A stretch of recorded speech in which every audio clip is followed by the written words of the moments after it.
Welcome. My name is Paul Melnick. I'm the Chairman and Chief Executive Officer of Aurora Recovery Center. I'm here to welcome you to the last of our webinar series this week on addiction awareness. We've launched this webinar series to help the community come and understand more about addiction, more about how the addiction affects families, affects the individual, and everybody around them. We began the series with marijuana on Monday. Tuesday was alcohol. On Wednesday, we talked about opioids and methamphetamines. And last night was a discussion on addiction and mental illness. Tonight, it's my pleasure to be here to talk about interventions. Interventions are an important part of the recovery process and the treatment process. And tonight, I'm very, very pleased and honored to introduce to you Ian Rabb. Ian is the Business Development and Public Relations Officer for Aurora.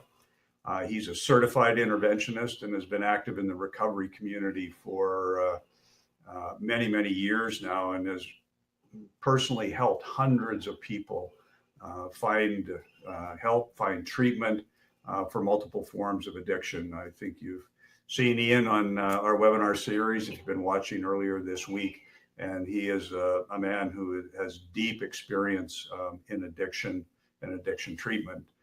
Last year, Ian was honored and named a Manitoba hero for his service work and with people of Manitoba. So with that, I'd like to introduce you to Ian Rabb. Thanks, Paul. It sure is nice sitting in this seat tonight versus that seat. And we're obviously here to talk about interventions and the need for interventions. As you know, I get 30 calls a week from people and families in crisis. And intervention plays a really important role. It's not just a role when we have to intervene and do the typical intervention like we see on intervention. It's not like that. Often you guide people as an addiction specialist, you guide families directly in how they can intervene on their sick loved one. So intervention plays a huge role. I'm going to talk a little bit about today, and we can bring up the slides about the way I was taught to do an intervention. There are three types of interventions. There are the Johnson method, which is the oldest method in the world. And the Johnson method is the method that we've seen for years, even on the show intervention. You write a letter, you give an ultimatum, and it's yes or no. And what's happened is they've done a lot of research in the last 10 years around the trauma that you're creating in a person's life, doing an intervention that way to someone who's already been traumatized. Because as we know, the majority of people that we get into recovery have lots of trauma already. So there's been lots of indication in the last number of years that what happens is doing that Johnson hardcore type of intervention can be also traumatic for someone who's already dealing with traumatic issues. Now, the truth is that really you're always creating an ultimatum. It doesn't matter what form of intervention, there's three types. It doesn't matter what form you do, you're always creating the ultimatum. If you have to go to the ultimatum, you go to the bottom line. The goal is you want 100% yes answer from the person you're intervening. So you have to pull out all stops. But what I learned was a technique called break-free intervention. And break-free intervention is a type of intervention where you include the loved one in the story of their life. And what you do is, and we can start with the slides because it's really important to kind of give some direction here. What you do is you really invite the loved one into their discussion about their lives. You say to them, we're going to do this no matter what. You're going to treatment. Right. But I want your input. We want you to be a part of this discussion around how and what it's going to look like and when, and create a contract around that. So what we do, if you want to start the slides, is that slide one? I'll watch the video first. No, we'll do that in a sec. We can talk about the myths. Oh, there we go. So let's talk about the myths around intervention, or the myths in the room. Myth one for people when you're doing an intervention is people don't change. There's always a family member saying, that guy's not going to change. Right. Nothing's going to change about him. Doesn't matter what you do or say, he's not going to change. The second myth is you're powerless. Like the whole family is powerless, which is untrue. The third myth is they must be ready, and stages of change. And we know that there's lots of different stages of change. If you're like me, if you're an addict like me, I was never ready. Right. No matter what happened, none of us were, right? Ever ready. Right. It was only until we had no choices left Right. that we become ready. So the truth is that they must be ready. That's not true. I always say we create the bottom. As an interventionist, we raise the bottom to a different level. The myth 4 is fear, pain, and consequences are the greatest motivator for change. And they are motivators for change, but they're not actually the greatest motivators for change, right? Wanting to change is. And the most important thing that I've learned through my methods of doing interventions is family mapping. And family mapping is really important, and that gets the whole story straight. Because if you and I are sitting what is family mapping? Well, I'll go through it on the slide. Okay. So you actually map out the family and see where things are coming from and why they happen and who plays what role. Mm-hmm. And ultimately, when you're better equipped to bring all the family in the room to do the intervention, when you see ultimately what the whole family picture looks like. So family mapping is a really important thing. So the fears that people have when we're doing interventions, the fears are they'll say no, of course. Right. They'll run. He or she will run. Won't let me see the grandkids. Often it's parents dealing with interventions on a loved one that has grandkids. We'll make it worse. Right. We're going to make everything worse, right? Don't know how to help because they don't know how to help. Right. We know that families are the biggest problem when it comes to treatment and intervention, ultimately. And then the last one, he'll never go. He's never going to say yes. And ultimately, in the interventions I've done, I've never had a no. So ultimately, it's really about the process. You can go to the next slide. So we have to look at a few things and a bunch of beliefs in the family. And one are relationship beliefs, how we relate to each other. We often know that, my case, my brother didn't talk to me for 7 years. He hated my guts. He'd tell me every time I got on the phone with him, he'd say, fix your life, and you're hurting your parents. And it just meant nothing to me. Right. My sister was over loving and over kind. My mother was angry, and my dad was always believing my lies and trying to save me. So we have to look at the relationship beliefs between the person that's afflicted, ultimately with the disease of addiction, and all of the family. So what you're saying with this is that you're looking to get all the family on the same page. You have to get the family on the same page. It doesn't work otherwise. And they're all coming from different places. 100%. Yeah. With their own stuff. Right. With all of their own baggage. Right. And you often walk into the room. It's funny, you do interventions, you're doing an intervention on a potential member or client, and ultimately the dad's sitting there going, the dad's also an alcoholic. Right. And all of a sudden comprehending everything going on in the room, and it changes the dynamic immediately. And you don't know that's going to happen because, as you know, most people don't base stuff on reality. They base everything on emotion. Yeah. So what we have to do in interventions is we got to get rid of the emotion. We want emotion, in that emotion will drive the person maybe to go to treatment or go into recovery, but we don't want the whole thing to be based on emotion. And actually, when we talk about emotion, let's show the video. This is an intervention gone bad. I bet all of you have probably.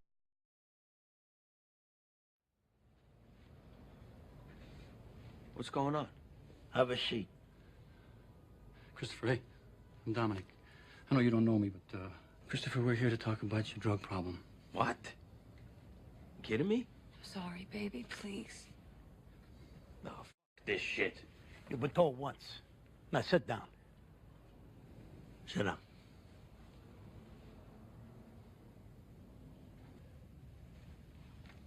Christopher? This won't be easy for any of us, but I want you to know that we're here today because we care about you. What was this, your idea? All we ask is that you listen.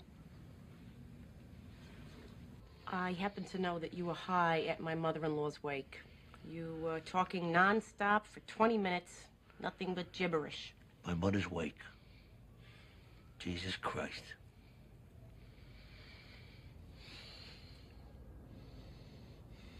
Paul? You want to read your statement? I don't write nothing down, so I'll keep this short and sweet. You're weak, you're out of control, and you become an embarrassment to yourself and everybody else. Oh, listen to you. Guys, whoa. We said non-judgmental. That. Let him take his medicine. Seriously, Paulie, you want to talk about f***ing up? Watch it, Chrissy. Why? I thought we're being honest here. You got some balls, you know that? All of you. You want to talk about self-control? How about you, Sil? Guys, whoa. Christopher. Or you, Paulie? Yeah, remember last winter in the woods with the Russian guy? Christopher, I'm f***ing warning you. There he goes, Mr. Type A personality. We are here to talk about you killing yourself with drugs, not my personality. That's right. I'm gonna kill myself? The way you f***ing you're gonna have a heart attack by the time you're 50? Holy, sit down. You're talking to the boss here. Good. Maybe someone will smack some goddamn sense into him. Great, my own mother. You. Son of a...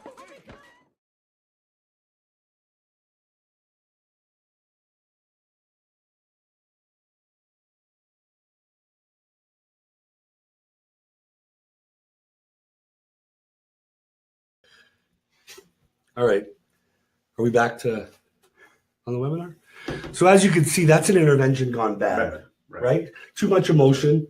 They didn't sit down together. They didn't map the family plan because obviously he had a lot of stuff that he could say about everybody in the room. Right. And ultimately you have to stop it. You stop that. Right. As an interventionist, you bring it right back to the person. Right. This is really not about him. We're here to talk about you today. We're here to talk about your health, your recovery, and you getting well. Right. So if we can go back to the slides for a sec.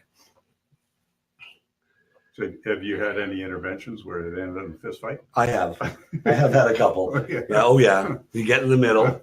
It's either a fist fight or they'll run. And what you do is you actually remove the potential member. Yeah. No, you don't remove the combatants. You leave them all in the room. They can fight. You take the member and you bring them down to a level where you bring them to realize that everybody's really there for them and everybody's sick in the room. Right. So you actually reverse it. Right. And you start talking about how the sickness in everybody in the room, and ultimately your sickness is drugs. Right. His might be women, his might be food, just like they said. His might be murder, gambling, whatever it is. So we look at relationship beliefs, we look at capability beliefs, we look at self-soothing beliefs, because everybody has that ability to self-soothe. And we also, believe it or not, look at food beliefs. And I'll tell you why we look at food beliefs. Because the best thing to have in an intervention is food. So when you talk to the family about food, you say, what's Chris's favorite food? Let's have his favorite food here. Sit down. So you always have, when you're doing the family meetings, you always have a reason to come together, and it happens to be food. Yeah, there's a common denominator. Common denominator. Yeah. Can we get to the next slide? So good, next one. We don't have to go through that one. So what we're going to do when we do the break-free intervention method is, first of all, we craft a circle of change. So I actually get families to sit down, and we graft an actual circle, and it's called the circle of change. Where do we want to see everybody at? And what you're really doing, everybody is everybody in the family that you've decided is going to be participating in the intervention, because everybody doesn't participate. I always say, who does Joe respect the most? Is it Grandpa? Right. Who does he actually have the hardest time saying no to? You want to make, so when you're doing the circle of change, and when you're doing all of this stuff, you bring in the family. Like, I'll interview every single family member, and after talking to some of them, I'm like, you know what? We're not going to have brother-in-law there. Right. You can't have the negative. Right. Right. We're just going to have these people. If someone's going to for sure cause a problem in the intervention, you can't have them there. So to prepare for an intervention, it takes a long period of time. Hours. It's not something that you're going to turn on overnight. You have to gather the facts. Actually, an intervention, a pre-intervention can take anywhere from a week to a month. Right. You could have as minimal as one family meeting and a maximum of 5 family meetings. So you have to remember, getting 5 or 6 or 7 people together in this day and age, to get them together in the same room. Right. Then it even becomes more difficult to get them on the same page. So ultimately, you're going to craft the circle of change, and in crafting that circle of change, you're crafting the circle of change for everybody in the intervention. So they're not crafting ultimately the guy that we're going to do the intervention circle of change. They're crafting their own circle of change. How am I going to change ultimately through this intervention, and based on whatever I decide at the end are going to be my limitations. Okay. or my boundaries. So maybe just explain where in the circle of change, where does the intervention, is that the beginning? Beginning of where it's the very family beginning. meeting, the family meeting. Right. So right at the beginning. So that's really the purpose of it. Correct. Is to put the family member who needs treatment on the circle of change. Because they're not on the circle of change. Right. And everybody else has to do their own changing in their mindsets prior to the final family meeting where you bring the person in and you're going to intervene. Yeah. And ultimately, then we make the invitation to change. So we do it in a very polite way. So this is with each family member. We're not talking about yet with the person that we're intervening on. Yeah. We make a nice invitation to each of the family members to change their philosophy and thought process around what this intervention is going to look like, right? So that the enabler doesn't remain the enabler, so that the angry brother doesn't remain the angry brother, so the loving sister doesn't remain the loving sister. You have to get them all to a place of neutrality, which is a very difficult thing when human emotions are involved. And then there's the care for you. So what I do with the families, I'm like, what are we going to do about all of you? Al-Anon, whether it's Al-Anon, whether it's Families Anonymous, whether it's family programs programming at treatment centers. That's what we do. We talk about, we really have to get care for the whole family. Yeah. Well, and the research is very clear that including the families in the whole treatment process, you have much better outcomes. Right. And so with an intervention, you're really beginning to involve the families right from the very start. Exactly. That's the actual benefit of a real intervention. Right. Yeah. So they're already on board. And you know the problems we have in treatment with family members when someone wants to leave or when they're talking, like we have all sorts of problems with family members. If you do map out the family and you sit down with them and you do all of the stuff, you'll have very little problems with people at the end. But why would a family bring somebody like you in as opposed to doing this all themselves, right? It's ultimately emotions because they can't do it. The minute someone talks back to them, their feelings are going to get hurt and they're going to shoot back with, remember when you did this or remember when you did that. Ultimately, you need someone neutral that stands there and says, no. Right. This is not what we're doing today. Right. What we're doing today is we're focusing on Chris's life and how Chris can make changes in his life and do things so that he goes to treatment and has a better life. Okay. So we can go on to the next slide.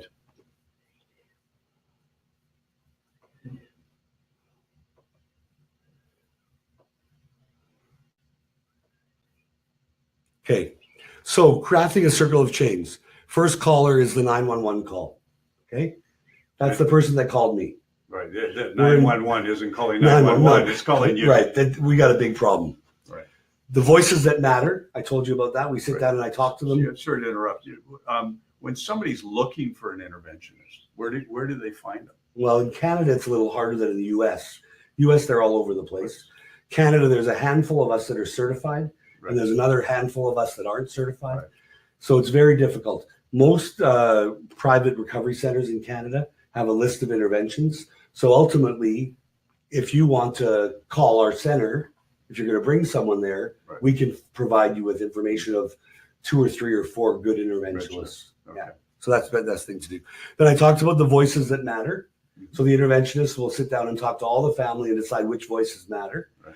Then we set a date for the first meeting and ultimately craft the change message and the change plan. Okay. So what you do is the change message is ultimately what you're going to say to the loved one. Right. We want you to change. We love you. You're a great father, but when you're using alcohol, you're not a good father. You pass out. Whatever the story is, right? So we craft the change message, and then we craft the change plan. Right. So crafting the change message is really, that's getting all of the family to know exactly what they're going to say and how they're going to say it. Right. You don't take away from them what their real feelings are. Right. So when they're producing a letter, it's their letter. It's their letter, and it's their feelings, and ultimately it's their boundaries. I'm not going to tell someone what their boundary needs to be unless it's going to cause an effect where it might fail the intervention. Talk about boundaries. Like that's a term that's used pretty widely in the addiction circles. What does it mean? So a boundary in an intervention is the limitation that everybody's going to go to. If you don't go to treatment today, this is what the outcome is going to look like. Okay. I'm not paying for your rent anymore. I'm not paying for your bills. You can come over for a meal, but that's it. Right. End of story. You're on your own. We're not doing this anymore. So, I'm not going to watch you die. I'm not going to let you have contact with your baby sister. Right. If you're going to behave this. So the boundaries become real clear distinctions around what the family is willing to put up with. yeah. What I've always defined them to be, a boundary is really what defines what's acceptable behavior in the home versus unacceptable behavior. Correct. Except when you're dealing with an intervention, you can't tell them that because they don't even, Yeah. because the boundaries have been so blurred for so many years. Yeah. Grandma gives him money every time he goes there. Right. This is getting all of the family to agree on what the boundaries are. Correct. So grandma doesn't keep giving him. Right. giving Grandma, the you person- can't keep giving him money. Right. You can visit him. You can provide him a meal, but money's off the Okay. table. Right. Or a place to sleep is off the table. And that must hurt grandma badly. Kills grandma. Kills families. Yeah. Yeah. But it's a necessary part. 100% What necessary you're in this doing. case. Yep. So then we have the change plan, which is plan A and plan. We have plan A and plan B. We always have two plans Mhm. because ultimately they don't always go the way you're planning them. Right. So plan A is he says yes and we go. Plan B is he runs. Right. So you have the whole family prepared. None of them go running after him. Right. Unless there's a designated person that we determine in the voices that matter that might have an influence on his decision. Right. So what I would do is if there's a voice that matters more than the rest, grandpa is the one that Joe respects the most.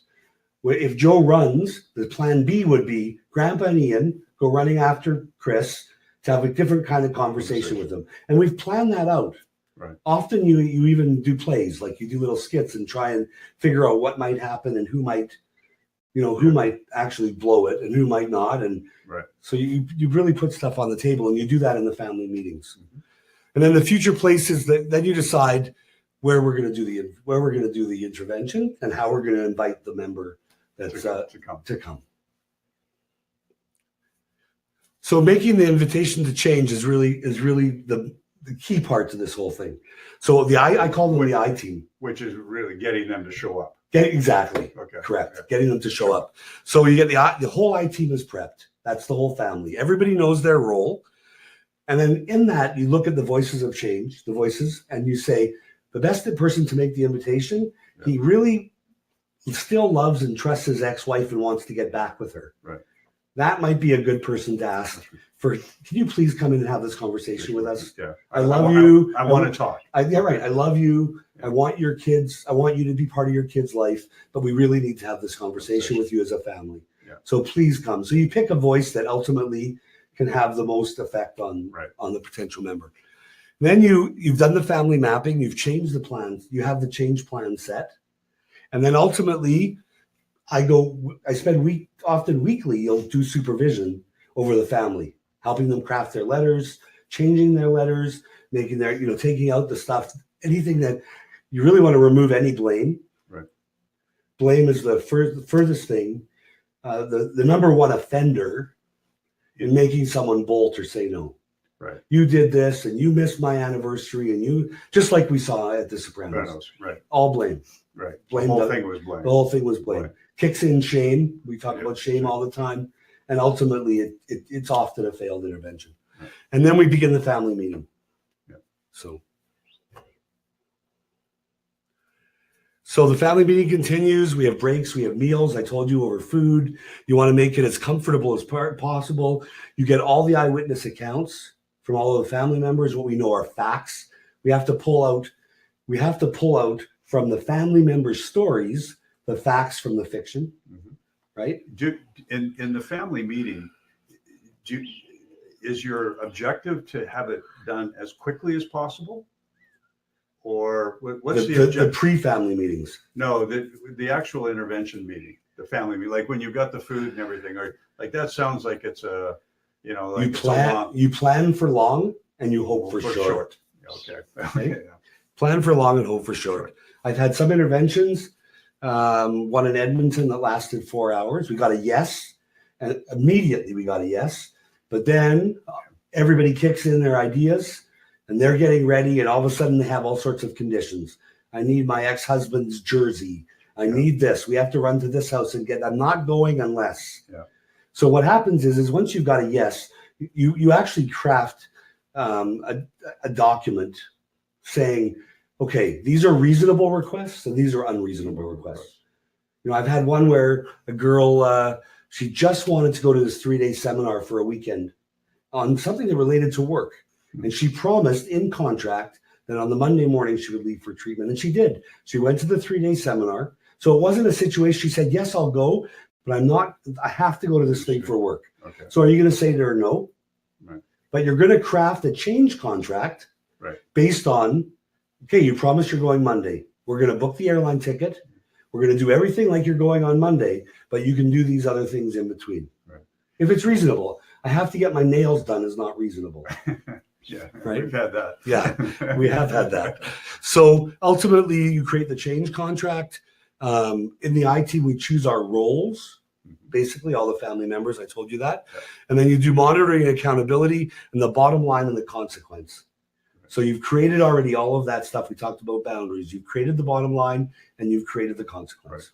Right. And that's really giving the person who you're trying to get into treatment, it's really giving them a choice. That's what consequences are, right? Well, I don't believe it's, in my opinion, you're not giving them a choice. Because if they choose not to go, is it really a choice? Well, I guess I would argue it is a choice. Right. And it's just that if they choose to go to treatment, there's one set of consequences. Yeah.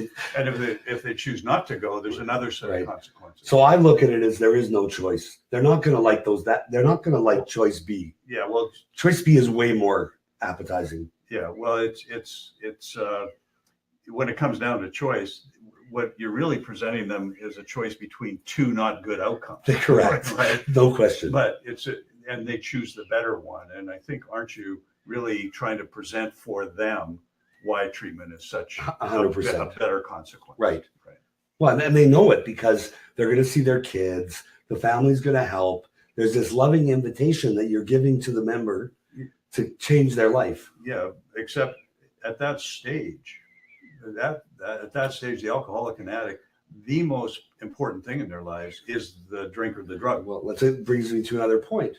What if they say they just want to go drink a drink? Right. What do you say? Yes. Yeah. Bring a beer in. Correct. You want a beer? Bring it in. Bring it in. Exactly. Yeah. I'm not going to keep you away from your drug. What are you doing? What do you do if they're drunk or high? They always are. Yeah. So you're usually dealing with someone in that state of mind. Right. So you have to go to that state of mind, right? Right.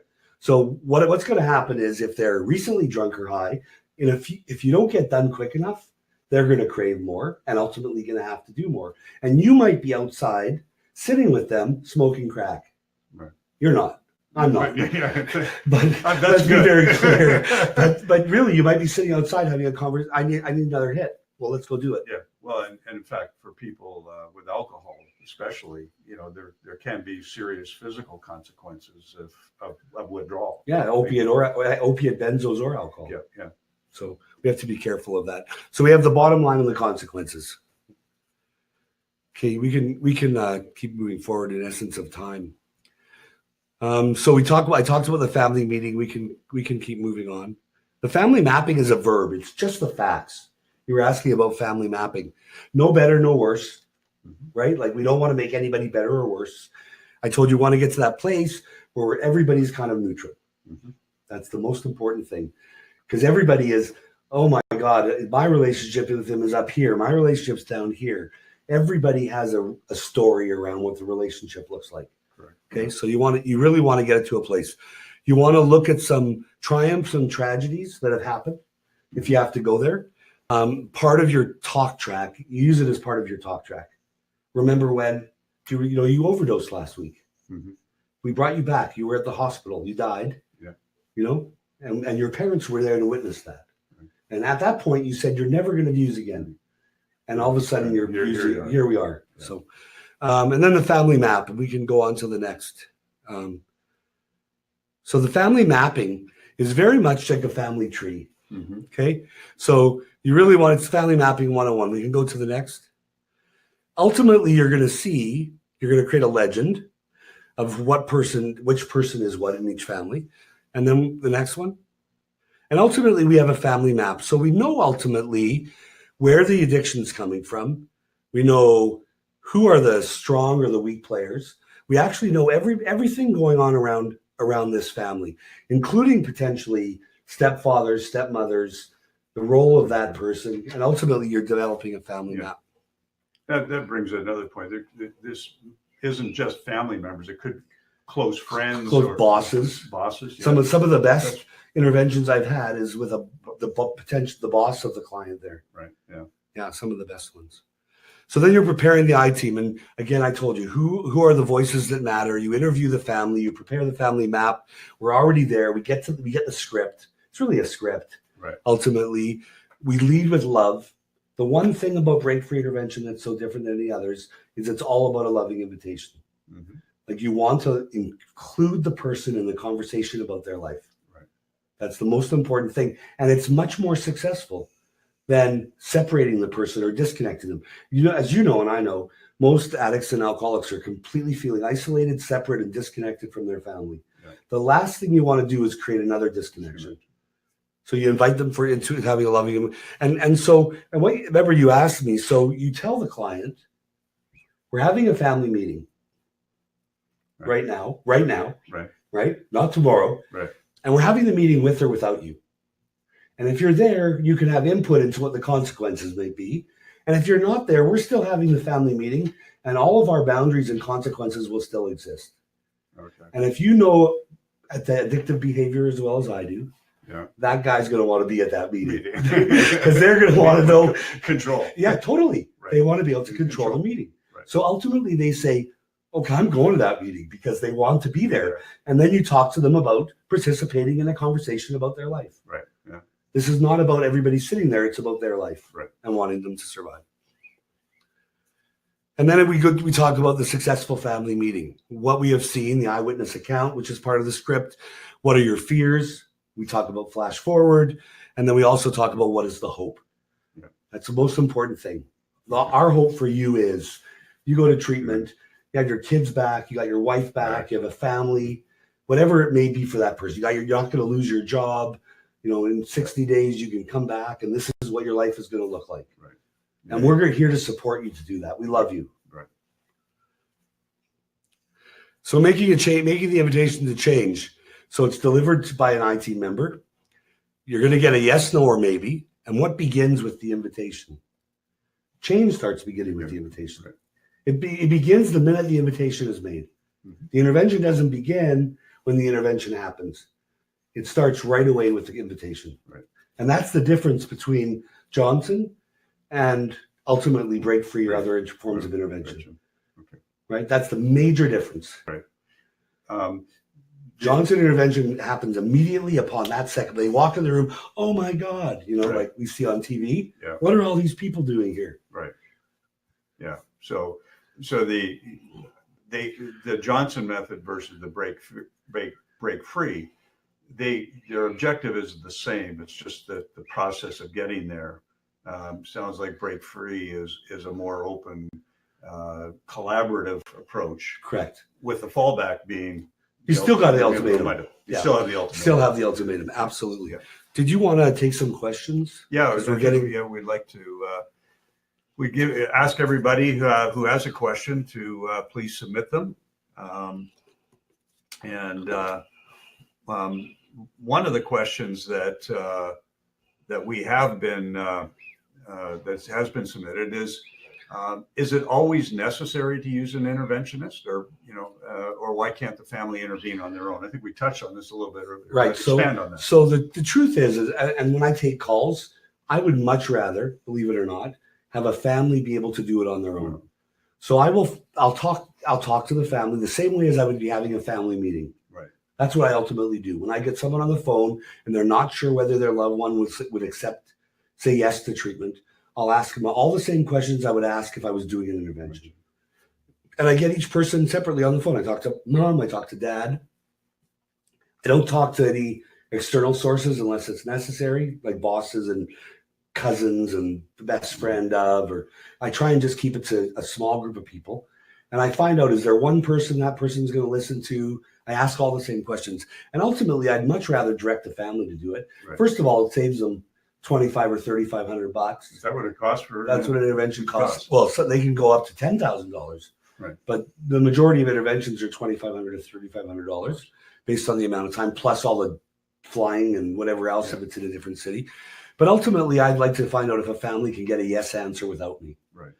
And you do a lot of coaching of the families. 100%. Right. And I do that now, whether I'm doing an intervention or not. So if somebody is worried about their loved one and they're looking for some guidance and help, they just need to call you or call Aurora, and you would be more than happy to help walk them through. Absolutely. And I'll find out pretty quickly from the family if a real intervention is needed or if a family can do an intervention. And what, And often, when you talk to them on the phone, you have got a mother that's not going to say, but give any bottom lines to their kid. right. At all. Just yesterday, I had a woman, and they're going to come in January 20th. And they don't want to, they're going away for a couple of weeks. There was all of these conditions around, and I wanted to say to the mom, let's hope your kid doesn't die before January 20th. Right. He's already not living at home. The wife wants him to do this, et cetera, et cetera, et cetera. Right. Yeah, that's the risk of not taking action now. Right. One of the with interventions, there is urgency that is kind of underlying this. Like it's an urgent message. Like the motivation to do it is just deep concern something's going to happen. Right. And so we know today, and I'll jump to the pump much quicker if a mother calls me and says my son's using carfentanil. Right. Right. Why is that? Well, because there's a chance of death. Yeah. That night, that next day, every time they use, there's a chance of death using opiates. Right. If someone's using methamphetamine, they might get up in jail, but we have a few days before we're worried about an overdose or a death. Yeah. So that you have to, as an interventionist, understand that stuff too, and you have to understand where the family's coming from and how quickly they want to move. Sometimes you go and they'll call you and you go spend 3 days with them right away, immediately, and often it's more planned. Right. The other thing that has to be part of the plan is to have a place to take them. Correct. Right. So you need to have assurance that there's immediate availability for wherever you are. And so that's part of an interventionalist's job, actually. And that's a good point. And so, as a certified interventionalist, even though I'm the director of business development for Aurora, if I go to a family and ultimately someone has a problem that I don't think Aurora is the best place to treat them, I have an obligation to say there's two places. Here's Aurora. This is where I work. I know we do a really good job, but ultimately you've got this problem and you might be better off going to a behavioral health hospital. Right. Based on the mental health issues. Yeah. But an outside interventionalist doesn't have to do that. Someone that's just an interventionalist that doesn't work for a center or with a center directly, they have no problem ethically saying Aurora is the place I picked for you. Okay. Oh, I see. Okay. Okay. But usually interventionists generally they have the best interests of that person in mind. So, always. And with all the work that's being done, they understand what really the needs are. Correct. The other night we talked with John about addiction and mental illness. So you wouldn't want to send somebody who has good deep signs of mental illness to a place that doesn't have any mental health treatment. Exactly. Right. Or for instance, if you're going to be dealing with someone that has a lot of detox needs. There's lots of centers that have a nurse that shows up 3 hours every 6 hours, and there's places that have nurses 24/7. You want a place where if they're coming off of certain alcohol, any opiate, and ultimately with psychosis with amphetamines or benzo seizures, you want a nurse that's standing over that person the whole time they're in detox. Yeah, because the withdrawal is very painful. Right, and it's critical just to make sure they don't overdose. Yeah. And die. So, intervention. These TV shows. What's your perspective on those, and what can people learn from those shows and those examples? Well, they're sensationalized because they like the story, Mhm. So you've got a producer and a director editing so the story looks good. But they're really ultimately the exact same thing as what I do. Okay. Exactly the same thing. Okay. So it's interesting if you see footage pre-edit and you see footage post-edit, it's very much, the story's much brighter. Right. Yeah. We're going to have an opportunity to see how much they sensationalize coming up. Correct. At Soon. some point. Yeah, very soon. Yeah. We do have another question here. So my son keeps saying he can do it on his own. He has lost his family and is living with us, and his wife is demanding he go to treatment, but he will not. What can we do? Well, that's a perfect example of a family that's in distress. Mm-hmm. So clearly the mom or the dad is trying to save the kid by him living there. Right. You've got a parent that's saying, oh yes, come live with us. We'll take care of you until she takes you back. Right. At some point, you're going to wear those parents down if you're in active alcoholism or active addiction. Right. And one of those parents is going to be mad and the other one's going to continue trying to save you. Yeah. Why is it that the parents are always tend to be on the polar end of that spectrum? It's interesting. My parents were. Yeah. I don't know why. I actually can't even tell you why. Right. But there's always one that's loving someone. I call it loving them to death. Yeah. Yeah. And when you say that to a mother, you're loving your son to death. Yeah. Oh, I know I am, but I just am worried what the other outcome could be. Well, the best outcome would be him saying yes to treatment. Yeah. So that's a perfect family where ultimately an intervention might be the best. Right. You've got a daughter-in-law that wants him to go to treatment. You have to find out what page the parents are on. You have to see if there's any siblings living in the house. You have to see the roles of the grandparents and or boss. And then once you get a clear picture, that's a family I would say, this is a perfect opportunity for us to do an intervention. Yeah. So I think the question was, what can they do? Essentially, given the complexity of that, they're best served to have an outsider come in totally that has a clean perspective on the family, no emotional ties, right, no emotional connection to anything going on around the house. And again, they don't have to pay for that. If all they have to do is pick up and call an addiction, somebody with a specializes in addiction and intervention, such as yourself, to understand what can be done. And you might still be able to walk a family through it, so they can do it on their own. But absolutely, they have no capacity to manage it on their own. Right. Yeah. At all. Because the difficulty is getting everybody on the same page. Right. Or to a same outcome. Yeah. Ian, you touched on the families and the complexity of the families. Do the families themselves need help? Oh, there's no question. It's interesting that since Aurora opened, the one thing that I missed, because as I planned for 5 years around what it was going to look like when Aurora opened, and the one thing that I really missed out in my sensationalized world of my own was really how complex the needs of families are. Right.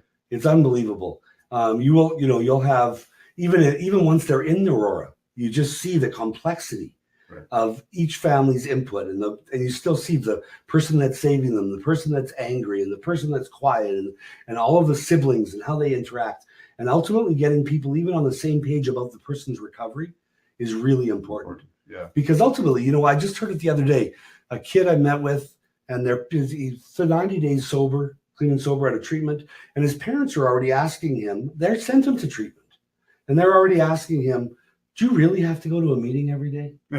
Can't you take care of your kids? Why do you drop your kids off here 1 hour every day? Right. Can't you miss one of those meetings? Right.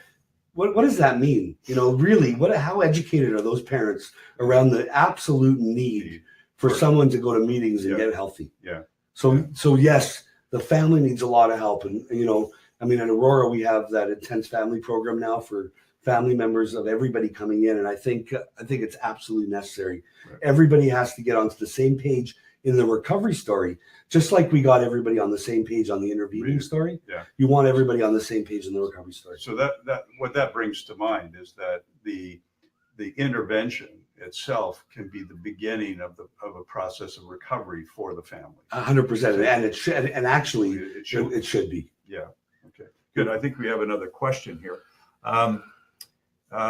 If an intervention goes bad and our addicted family member takes off, have we lost our opportunity to get them help? Well, I'm a believer in planting seeds. So often, the odd time you'll have someone take off, and I'm going back with my boyfriend. Actually, we had at Aurora, we had potentially Intervention Canada coming before this last time, and it was an intervention that went bad. Right. And they still maintain contact with the person. The interventionist still remained in contact with the person because ultimately it planted the idea in their head they needed help, and ultimately the person came back and said, "I need help." 3 months later. Right. Yeah. And actually got the help they need. So I don't think there's ever A failure. a failure. Right. Ultimately, you try again and you try a different method, or you have different family members talk to the person in a different way. And so saying that a little bit differently, addiction is a progressive disease. It progressively gets worse. Right. And recovery is progressive. The opposite way. The opposite way. 100%. And, both happen over generally long periods of time. Yeah. People don't get into trouble by experimenting with drugs. They get into trouble through, more extensive drug use. Absolutely. And same with alcohol. And so the process began at that first intervention. So it's never a failure. Correct. Yeah. Never So a failure. you can always learn from it and always get better from it. Absolutely. Okay. We do have another question here. We can't get everyone in the family on board around how to deal with our daughter. Is there still a way to manage them and get them into treatment? Well, it's another good question. And I think we've touched upon that a little bit. That's why the family mapping is so important, right? And how important it is to get the family to understand everybody's role in the family. But I would, in that case, go to the two people that the addict or the alcoholic has the most respect for and say, can you have a conversation? Can you please do this for your mom? Right. You really want to not lose your kids. Can you please do this not for your kids? And leave the people that are not on board out of the equation. Yeah. And ultimately, they might run to those people. You have a loss then. Right. But ultimately, those people are going to get sick of them just like everybody else. Yeah. At some point, they're going to say enough's enough. Okay. Another question here. Do interventions always have to be hardcore, like we've seen on TV? And I've touched on that. Yeah, the fact that they use that Johnson method, Right. that's the most dramatic method. Right. You walk into a room with your whole family there after being, on TV or being filmed for 2 or 3 weeks. And then you walk into a room and everybody's there. Oh, Johnny, please come and sit down. And that works. It's not a bad method. It's worked for years. Yeah. What I've never been able to figure out about that show is they have a camera guy following them around for some weeks or something in advance. Why does the person not know what's going on? Well, they must not watch a lot of TV. They're usually told that there's a documentary on addiction and they want to follow their life. Okay. So they're always told there's going to be a documentary, Yeah. and we're doing a documentary on 5 people with opiate addiction. Can we follow you for a couple of weeks and see what you're doing with your life? Yeah. Okay. So addicts and alcoholics don't watch intervention programs. Well, probably not. Some might watch it all the time. And the ones that drink at home alone all night, Yeah. they might watch it wondering why no one's had an intervention for them. But once they're being followed by the camera, they're not going to figure out it's for them. Yeah.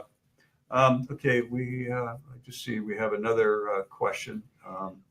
My brother's cleaning out my mother's bank account using drugs. That's a common problem. Yeah. And we can't get my mother to stop enabling it. Is there a way to intervene on my mother and my brother? So the first person you need to intervene on is the mother. Yeah. And ultimately, if you're an interventionist, you're going to spend a lot of time with the mother, getting her to see what's going on. Right. And getting her to Al-Anon, or getting her the help she needs, or getting her to a family program or a family therapist. And you can bet that all the other siblings are yelling at the mom. Stop doing it. You're doing this. You're going to kill him. Right. You're giving him all our money. Right. That's usually what they're thinking. Yeah. Well, you touched on this before, and that an intervention is actually the most loving thing you can do for the addict. Well, it's amazing to me, always amazing to me, that every addict and alcoholic doesn't say yes right away. Right. Because what kind of gift are you giving someone? You're giving them the gift of life. Yeah. You're giving them the gift of their family back. You're giving them the gift of love. You're giving them an absolute gift.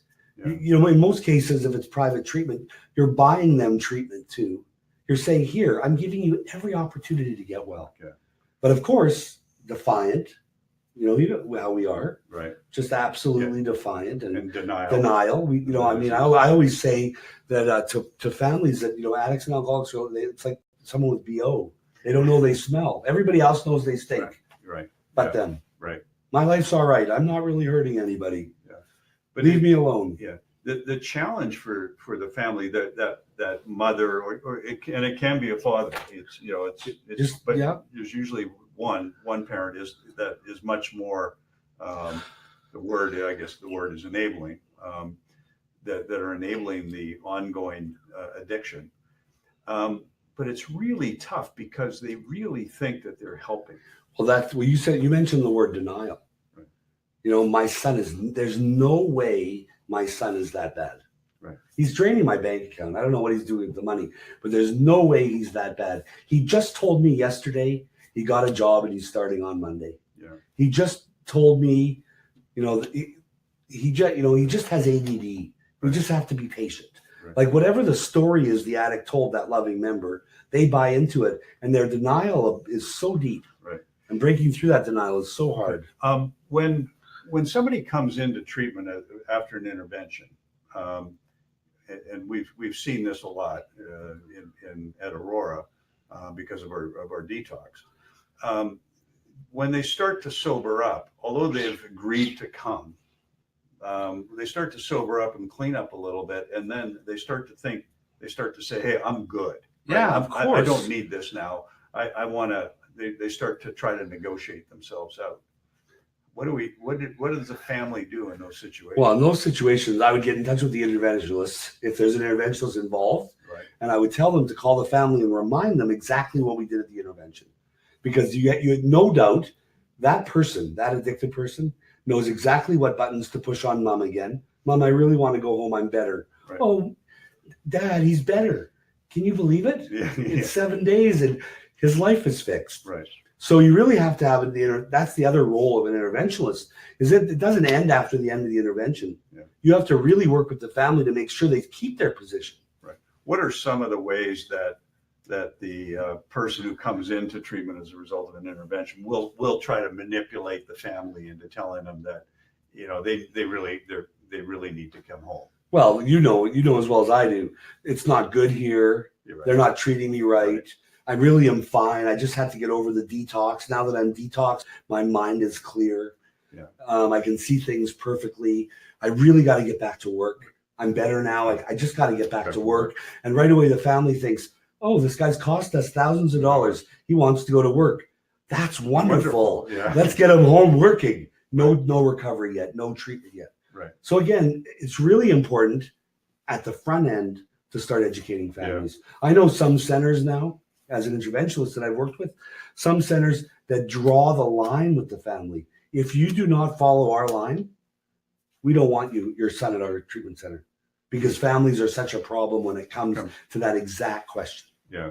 And when you say such a problem, it's just, you know, if unhealthy. If that unity that you talked about in the intervention is broken, then what happens is it starts to give the addict a pathway to create disharmony within the family. Absolutely. And we're the most manipulative, smart people when it comes to doing that. Right. We know which ones to hit. Yeah. You can bet that addict that's coming out of detox knows exactly the right person to call. How does a family recognize when an addict or alcoholic is manipulating? Oh, when they're open, when they're talking. Yeah. As long as their lips are moving, or if they're crying, or if they're laughing. But no, you can count on the fact that you're being manipulated right from the beginning.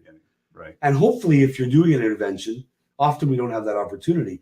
But if you do an intervention, you could really get the family to see clearly how they've been manipulated and moved and coddled.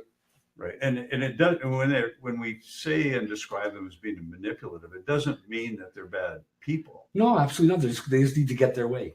Right. And they will do anything to get their way. And what's behind the motivation is the drug or alcohol. Or just getting their way. Yeah. Wanting what they want, doing what they want, when they want, no regard for anyone else. Yeah. Selfish, self-centered behavior. Okay. Here's another question. I've heard that intervention should be done from a loving place. why is it necessary to lay down hardcore limits in what other members of the family will accept or not accept of the addict's behavior? Well, I think that you are actually, honestly, if you're doing the intervention, putting those hardcore boundaries in are loving. Mm-hmm. First of all, we talked about it in the beginning when I talked about the slides. We talked about self-care. If you don't have some limits of your own, you're not taking care of yourself. Mm-hmm. So first thing is the first thing you need the hardcore limits are to protect yourself from the addict. Right. And then it also does a secondary thing by keeping the addict at a certain place, understanding that these are our boundaries. Right. And they probably are people that have never had any boundaries. Yeah. So it's really important in self-care for both to recognize, acknowledge, and live by those boundaries. Right. I'm just going to come back for a minute to what we talked about just a minute ago with the, with the addict, the member who comes in who is fixed and they're ready to go, and I think we call it, internal interventions. Right? Yeah. Do you want to just describe how different that is, if at all, than an outside intervention? I think it's probably the same if you're getting on the phone and talking to every family member.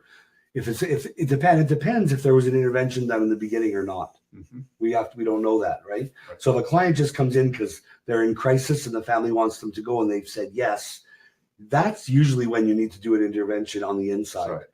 So all of a sudden they're a little better and they're going to start calling people. Yeah. I don't really need to stay for 60 days. Let me just stay here for 50 and I'll be home and everything will be great. I want to be home for Christmas. I want to be home for New Year's. And ultimately, yes, you have to intervene. And you've been really great at this, actually, and seeing it. We got to call the family right away. We've got to get them on our side. Right. We've got to get them to buy into what we think the solution is. It's really the difficult part is not containing that addict or alcoholic for that period of time, but getting in touch with everyone else and making sure that we know as professionals who might be the loose. Right. We need to figure out who's the loose cork. We need to figure out who's the one that's going to pick him up. Yeah. If dad says, no, I'm not picking him up, okay, bye. Mom says, I'm not picking him up, bye. Girlfriend says, well, I miss him. Right away, Right. we have to get the girlfriend on board to say, no, absolutely not. I'm not picking you up. Yeah. Yeah. We had a situation today, in fact, where a member left because he concluded that that weed wasn't a problem. Right. And he was able to leave because he had an escape path. Right. He had some money in the bank, and he had a debit card with him that could give him access to it, so he could be on his own for a while. How do you advise a family? Well, you better, once he gets home, the whole family better have some very clear, fine limitations around what they're going to put up with. Okay. That's fine. If you want to come home, that's fine. Yeah. But I'm not providing you with A, B, or C anymore. Right. Is there anything that the family can do to ensure that those potential escape routes are cut off? Or is that part of the intervention process? Well, in 99% of interventions, you're not going to have someone that has very much money. Okay. People by that point, you've got people that are in a pretty low place. Yeah. The odd time you have like a mid-size intervention where, they're still kind of working and we have to get them, get their boss on board to let them go for a month. And so, the odd time you have someone with money, but very seldom. Okay. I think we're getting close to the allotted time. We'll try to fit in one more question here, Ian. It says, you talked about addiction being a family disease. Can you tell us why the family really needs to be on board? I think we've discussed about that. Yeah. One of the things that we talked a little bit about the need for availability of beds. Would you ever do an intervention like in Manitoba here? The wait times for detox or treatment are long, right? And so in those situations, you can't do an intervention. I've spent over 15 years till Aurora. I spent lots of time with families trying to do those kind of interventions, and they're a failure. Right. Unless you have a bed, unless you have a plan, there's no point in doing an intervention. Okay. 0 point. Okay. Oh, just wait 3 months. Yeah. If there's a bed, we'll try and get you an assessment in 2 months. Yeah. The guy's going to go crazy for 2 months. Right. Very difficult to do. Very difficult to stay clean. Yeah, very difficult. You could do a change plan if someone really wants to change. Yeah. The change plan being you go to a meeting every day, you check in with so-and-so, you do this, you do that, and you can try and manage through a change plan. Very difficult. And the problem is that the disease, the addiction is more powerful than the motivation. The obsession. Yeah, exactly. Well, Ian, thank you very much for your time. The depth of your experience and knowledge in this area is really, I think, second to none.